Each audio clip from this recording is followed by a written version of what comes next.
So today we are going for chapter 13.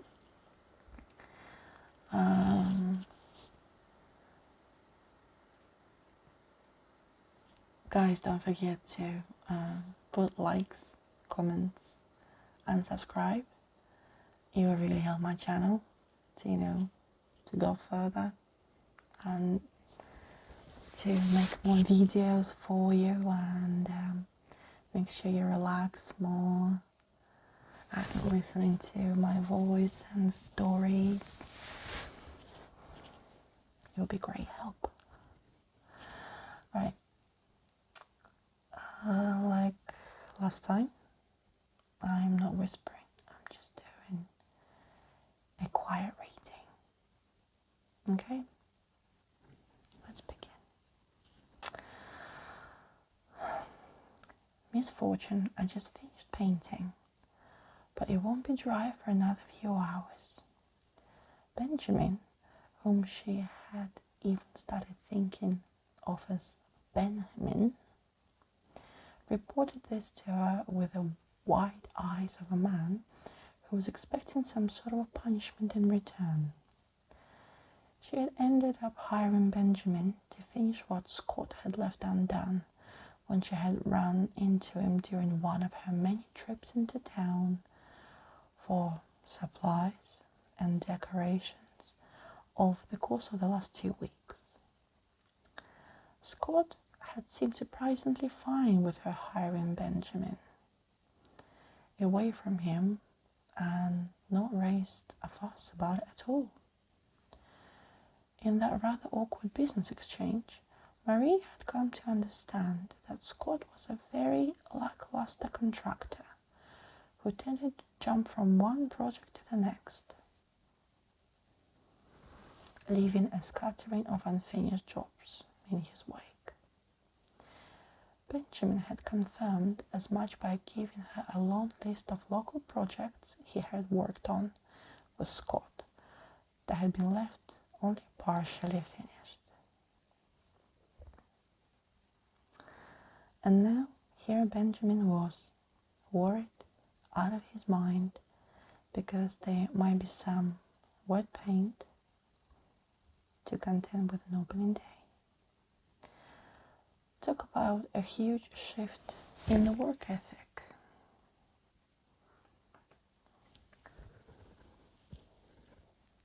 She knew she should be more worried about Benjamin's nose, but it barely grazed her mind. Today was opening day, capital O, capital T, and a little spot of wet paint was not going to ruin her mood. Understandable. It's okay, Benjamin. It will just add to the, hey, this is a newly renovated place smell. Oh, but Miss Fortune, there are still many renovations to be done. Yes, Benjamin, I know, but we talked about this. You can't be doing renovations on opening day while I'm checking in guests. It's okay, just take the rest of the day off. He nodded, but looked a bit disappointed. Unlike his former employer, Benjamin was apparently not the type of a man who liked to leave a job unfinished. It also didn't help that Benjamin had discovered many more issues. Most were small, but would cost money that Marie simply did not have. She started pacing, something she did when she got nervous. Boo, the dog, followed along beside her, sensing her agitation. Okay, Boo, we can do this. We can. The familiar sound of crunching gravel reached her ears. She turned to the window, and Boo's ears perked up. Then they looked at one another almost comically before walking to the large window of the sitting room and peering out. A million emotions broiled within Marie as she looked out. Her first guests had arrived. Yay! Marie took her place behind the check-in desk Benjamin had built it for and placed it in the back corner of the foyer. Before the guest came in, she recited the information she had gleaned about them from online reservation page. Bill and Karen Monroe, from somewhere in Connecticut. Whichever one had filled out the reservation page and paid the first half of the payment was 56 years old, and they came in the door, Karen behind Bill, their eyes working overtime to take it all in. Bill looked a little irritated about something, but Karen had a curious smile on her lips. "Hey there," Marie said, doing her best not to sound like a kid going through puberty as she greeted them. "Welcome to June Manor." When Karen looked at Marie, the little hint of a smile was gone. She frowned and then turned to her husband with a scowl. Bill had paint look on his face, but tried to save some grace. "What?" he asked, trying to sound authentic. Karen sighed and looked apologetically at Marie. "You said June Manor, correct?" "Yes." "Not June Bug State?" No." Karen sighed deeply. "Bill, I love you, but this is why you're never in charge of setting up appointments or scheduling things." Oh, just on my face. Let's do it again.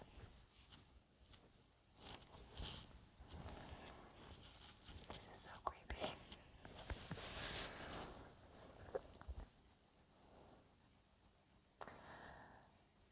"Is there a problem?" Marie asked, almost afraid to hear the answer. "Yes, but it's not your fault, Karen." I think I did it wrong.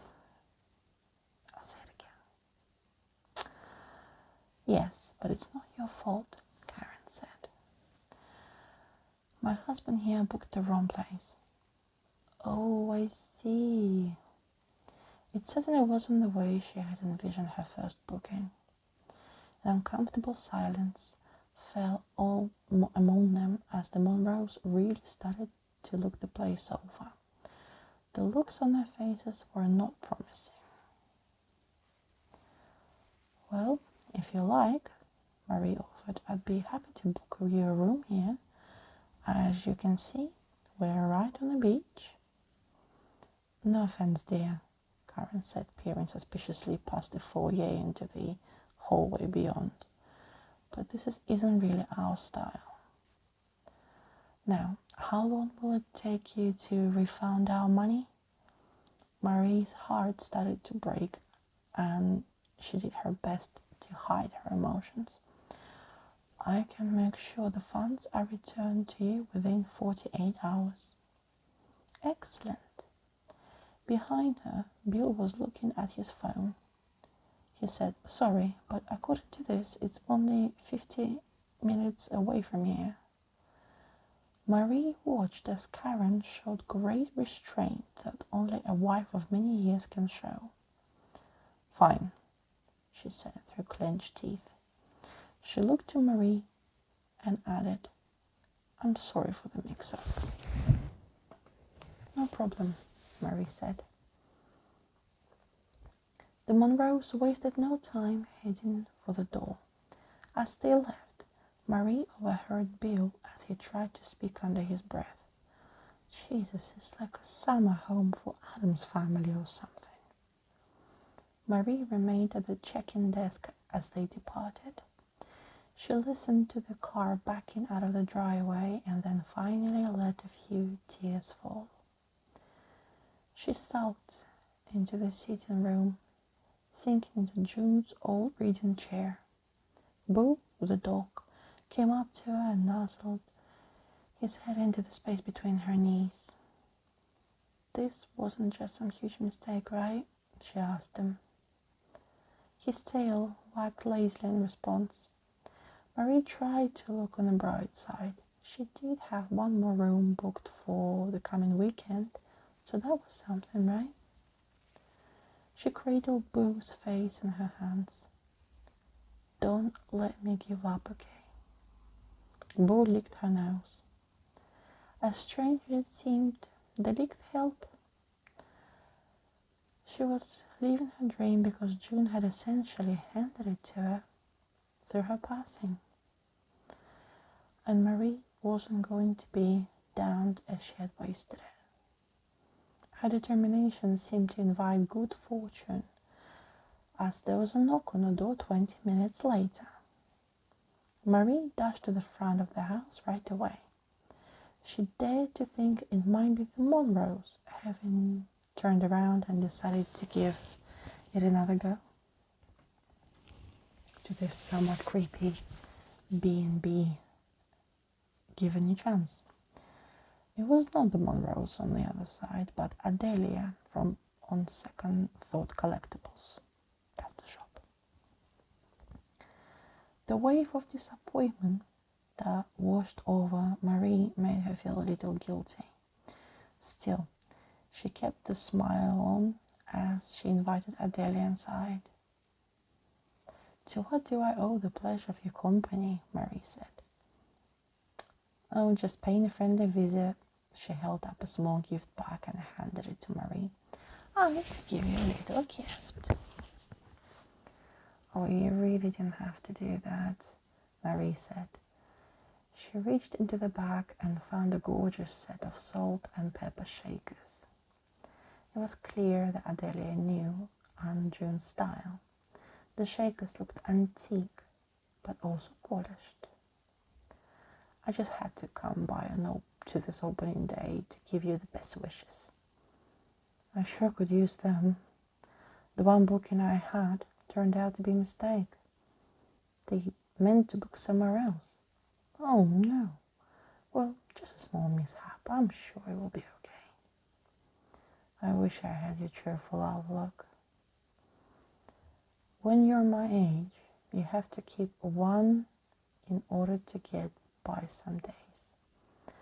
Now, those salt and pepper shakers came to me through a very interesting game of poker with an old fishing boat captain there.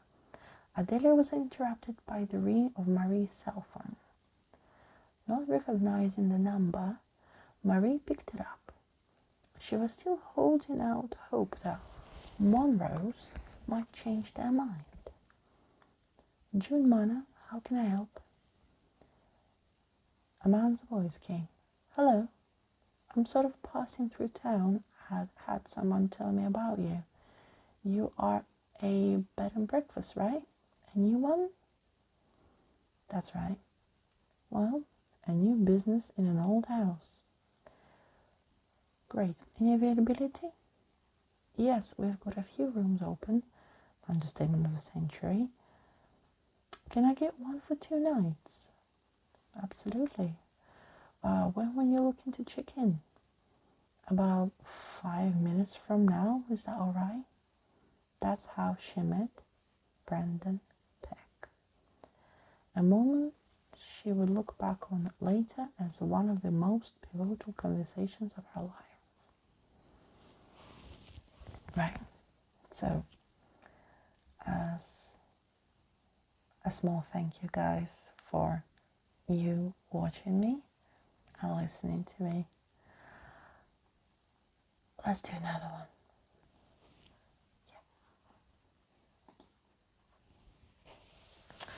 Chapter 14.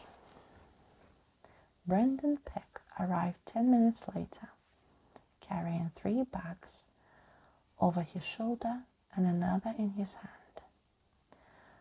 None of the bags looked exactly like suitcases, but sort of a thing electronic equipment might be stored in.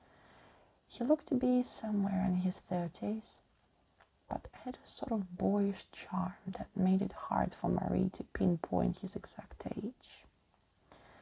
When he ambled up to the welcome desk, he looked exhausted. In an odd way, it suited him. You are really saving my butt, he said after formal introductions were made. I found myself needing a place quickly and in this exact area, but with more space than a motel room could offer, so this is just perfect. Well, I'm glad I could help. If you have something available on floor level, that would be great. I've got all the gear. And he stopped here as if distracted by something. He grinned when he saw that he had simply been distracted by his surroundings. A little smile flicked the corner of his mouth. Marie asked, "Questions?" He said, "No, I just not really bothered to even look at the place. It's just gorgeous. Sort of reminds me of the house in our original The Haunting of Hill House." "Oh, it's a compliment, trust me. You mind if I take a look around after all this check-in formalities?" "Of course not. In fact, I can give a little tour." A little coughing noise sounded from the edge of the sitting room. They both looked over in the direction and saw Adelia. She gave Marie a knowing little smile. "Oh, I'm sorry," Brandon said. "Am I interrupting something?"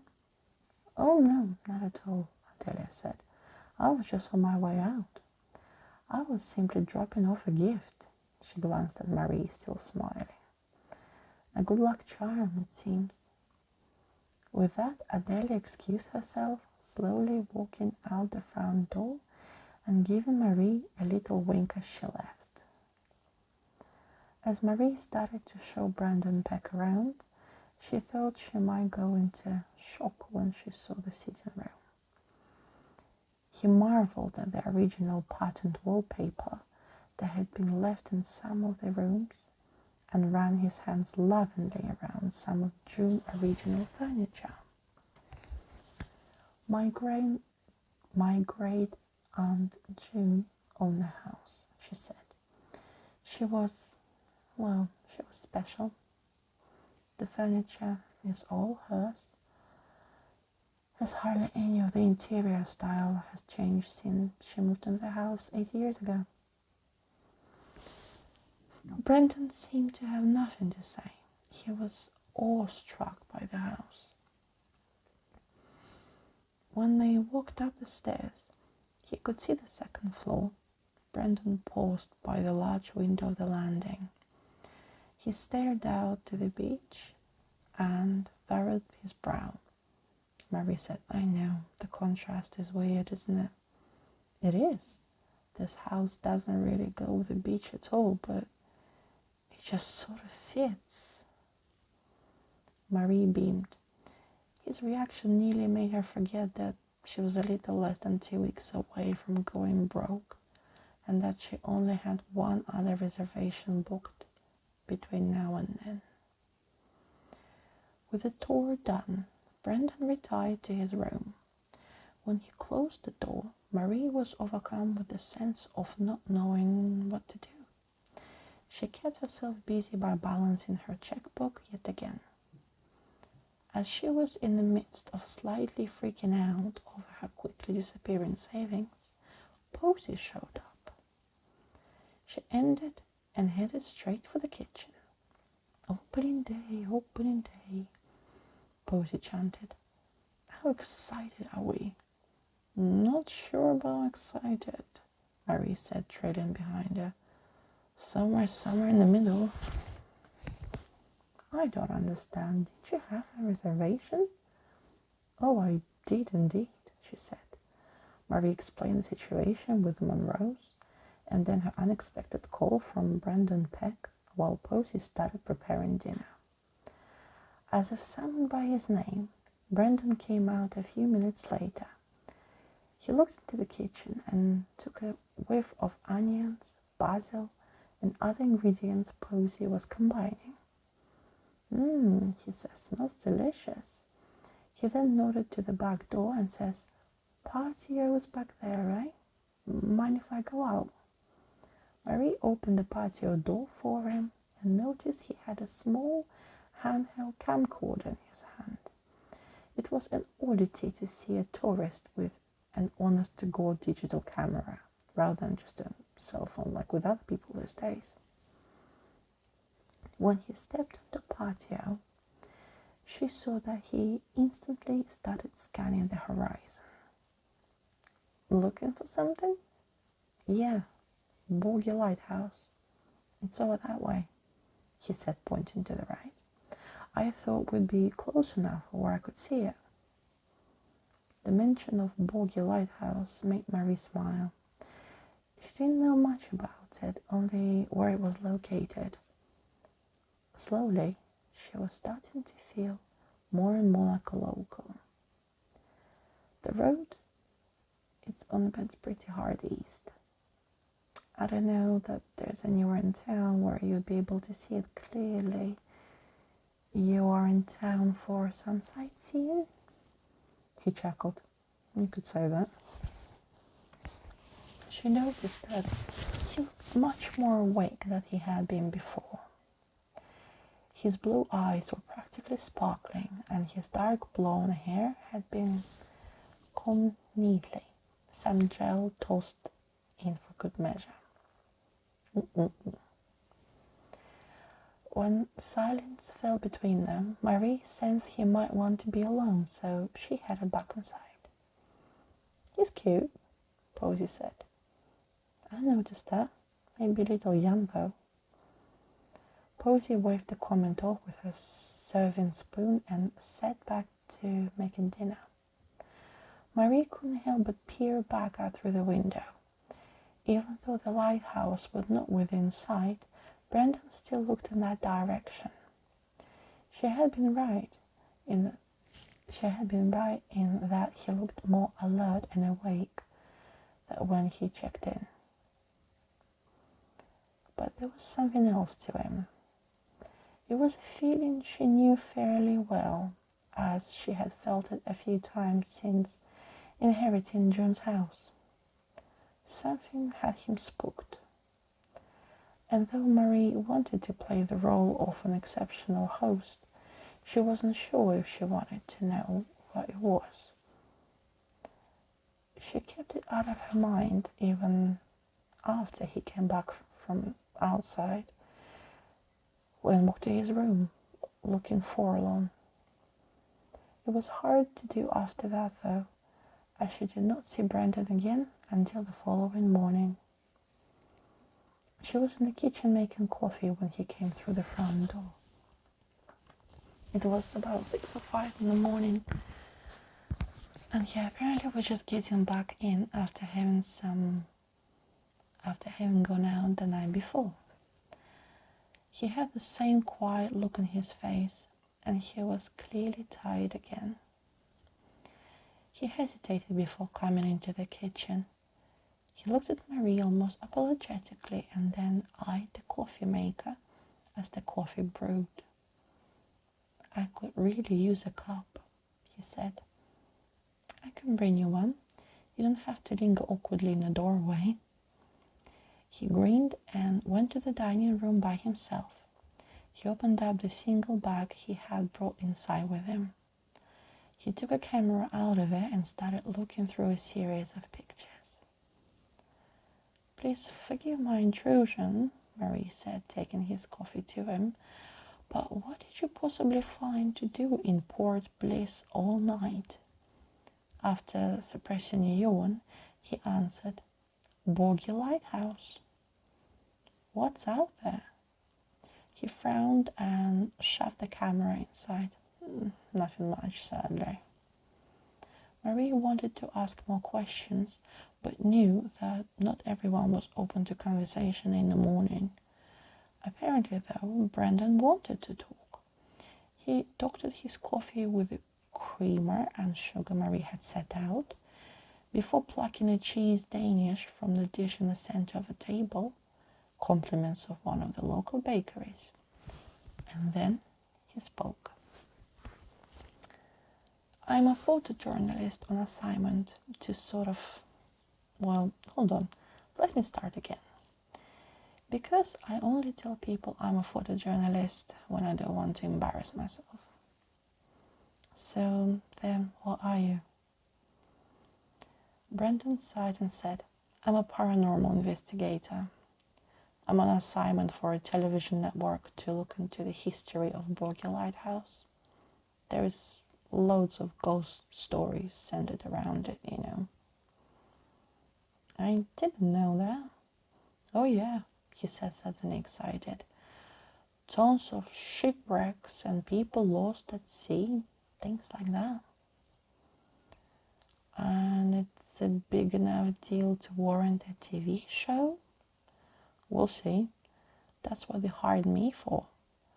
But based on last night's outing, it's not looking promising. He glanced around the dining room and then straight into the sitting room. You know, this house has that sort of vibe, like it might have a ghost or two.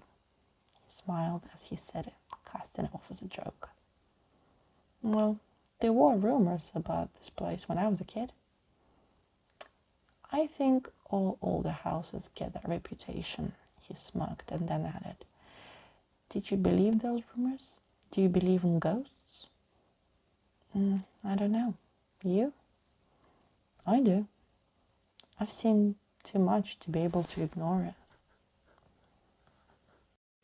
Well, that, plus the fact you think this house looks inviting to ghosts, doesn't make me feel particularly warm and fuzzy inside. She couldn't help but picture Deepa sitting on her bed and the sound of footsteps from upstairs on her first day here.